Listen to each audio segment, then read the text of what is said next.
I'm gonna come to you.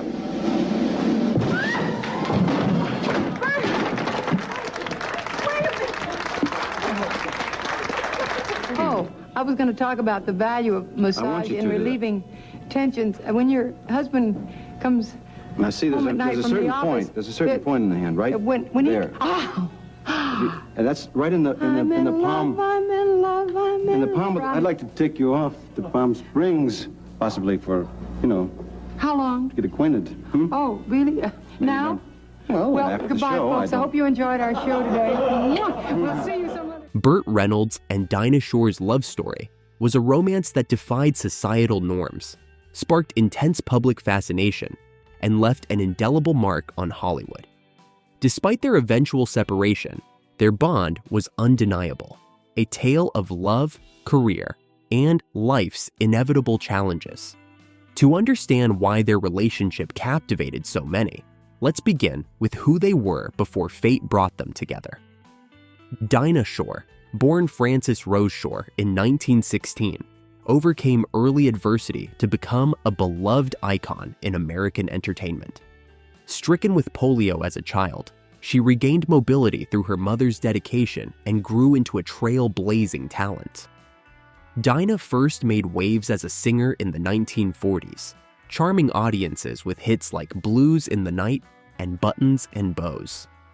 Her smooth voice and approachable personality made her a standout in the male-dominated music industry.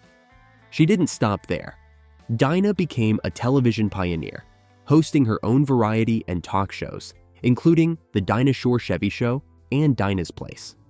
Known for her warmth and grace, she became a beloved household name. Beyond her career, Dinah was also a devoted mother of two and a passionate philanthropist. Burt Reynolds, by contrast, was the epitome of Hollywood's golden age heartthrob.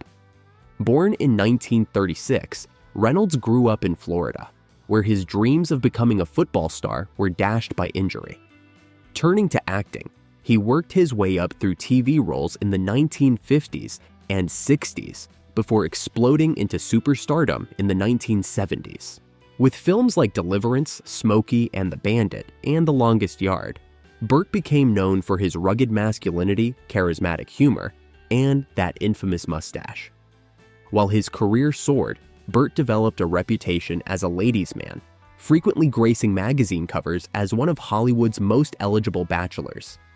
Beneath the charm, however, he longed for a deeper connection. Their love story began in 1970 when Burt appeared on Dinah's Place.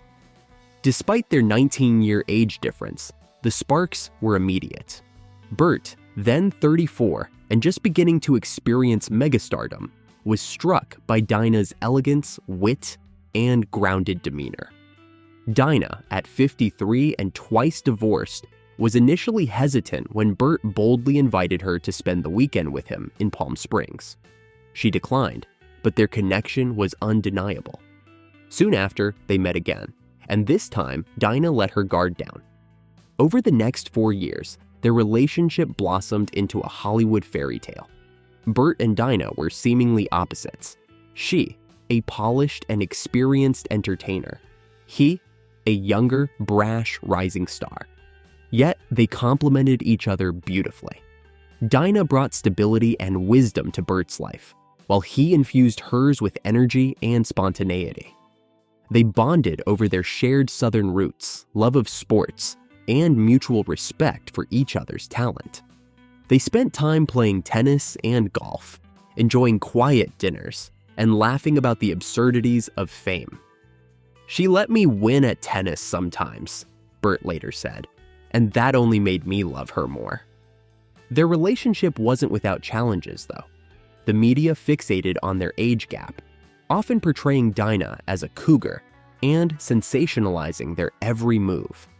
Though they tried to ignore the tabloids, the relentless scrutiny took its toll. But the real fracture came from within. Burt, still in his prime, deeply wanted to start a family. Dinah, who had already raised 2 children from her previous marriage to actor George Montgomery, was at a very different stage in life. She declined Burt's proposal, explaining that she couldn't have children and didn't feel adopting was the right choice for her. More poignantly, she confided to friends that she didn't want to grow old in his arms, fearing the impact her aging would have on their dynamic.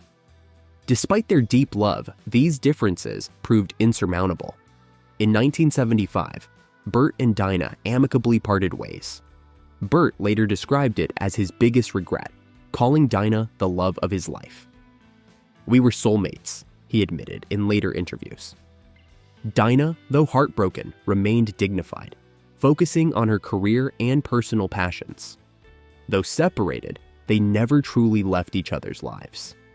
In 1981, 6 years after their breakup, they shared an unforgettable and awkward moment during the CBS special All-Star Party for Burt Reynolds. The show was a star-studded celebration of Burt's career, featuring appearances from Hollywood greats like Dolly Parton and Jackie Gleason. But the most poignant moment came when Burt, in front of a live audience, unexpectedly invited Dinah to the stage. She's a wonderful, wonderful woman and I think my best friend. And I would like her to sing something, and I know she hasn't got anything prepared, but I know Bernie Casey can lift a piano. So, Dinah, would you do something for me? The surprise was evident on Dinah's face. This was not planned. Nonetheless, ever the professional, Dinah rose to the occasion. With Jack Lemmon accompanying on piano, she performed a heartfelt rendition of The Glory of Love. The performance was tinged with emotion, capturing the lingering affection between them while underscoring the finality of their romance. For many, it was a symbolic farewell to what could have been. Both Burt and Dinah went on to live full, impactful lives after their breakup. Dinah continued her television career with hit shows like Dinah and Friends, while also making significant contributions to women's golf and various charities.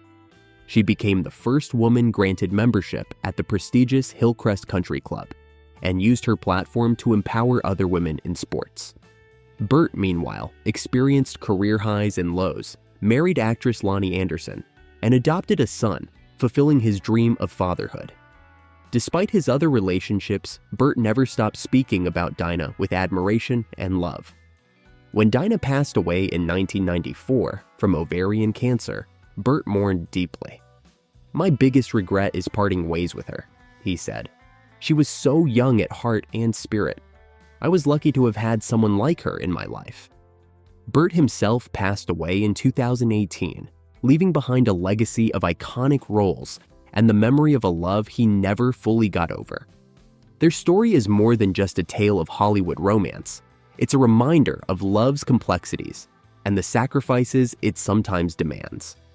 Dinah Shore and Burt Reynolds may not have had their happily ever after, but the connection they shared was profound, enduring, and, in its way, timeless. Their relationship lives on as one of Hollywood's most bittersweet love stories, a testament to the highs and lows of life in the public eye, and the enduring power of a soulmate connection. Now it's time to hear from you. What do you think about Burt Reynolds and Dinah Shore's bittersweet love story? Do you believe their relationship could have worked out if circumstances were different? Or do you think their paths were destined to diverge? Let us know your thoughts in the comments below. And don't forget to like this video, share it with your friends, and subscribe for more stories about Hollywood's most iconic relationships and stars.